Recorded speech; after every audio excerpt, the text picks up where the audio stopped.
Anthropic just dropped Claude Sonnet 4.6, and on the surface it sounds like a routine upgrade, but when you look at what it's doing compared to Opus, which costs significantly more, you realize this is a much bigger deal than people are treating it. The cheaper model just got so good that it beats the expensive one in several real-world use cases. I'm going to break down exactly when that's true, when it's not, and what this means for how you use Claude going forward. Let's start with what Sonnet 4.6 actually is. Every time Anthropic releases a new model, they have a lineup. Opus is their flagship, the nuclear option, maximum intelligence, maximum cost. Haiku is the fast and lightweight one at the bottom, and Sonnet sits in the middle, the everyday workhorse. Except with this release, Sonnet stopped feeling like the middle option.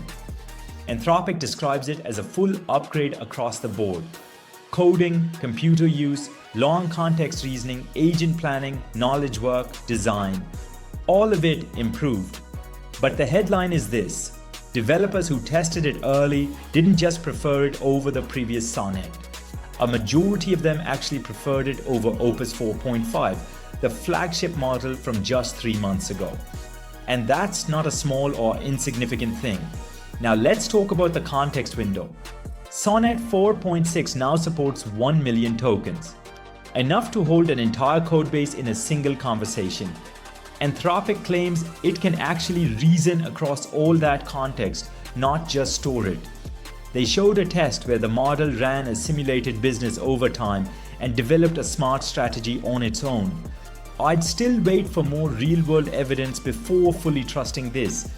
But even a partial improvement here is meaningful. The area where this gets genuinely exciting is computer use. Anthropic was the first lab to release a computer using AI back in 2024. Early versions were clunky and error-prone. Sonnet 4.6 is a major leap from that. Users are now reporting human-level performance on spreadsheets, multi-step web forms, and tasks that span multiple browser tabs. No special connectors needed. It just clicks, types, reads the screen, and gets it done. That means legacy software that was never designed for automation suddenly becomes automatable. That's a big shift. Multiple early customers also describe the visual outputs as noticeably more polished than before. Better layouts, smarter animations, fewer rounds of back and forth to get production quality results. If you build front ends, that one's worth paying attention to. Now the real question, Sonnet or Opus? Use Sonnet 4.6 when you're building features, running agentic pipelines, writing tests, generating documentation, or building UI components. Standard, repeatable work. Sonnet gets you there at a dramatically lower cost, and in pipelines that run hundreds of times, that compounds fast. Use Opus when the problem is genuinely complex, refactoring a massive code base, coordinating multiple agents, abstract reasoning where getting it right the first time actually matters.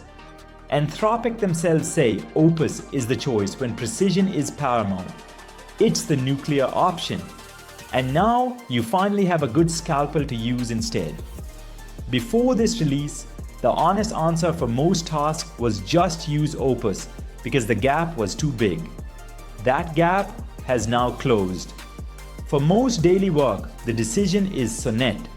Sonnet 4.6 is also the new default across all Claude plans, free tier included. If you're not sure which model you're on, you're likely already running it. Anthropic is clearly moving toward the everyday user. The person who wants AI to handle their email, fill out a form, read a document without needing to be a developer. And the fact that Sonnet 4.6 also holds its own for serious coding work at the same time. That's what makes this release worth paying attention to. Hit subscribe and I'll see you in the next one.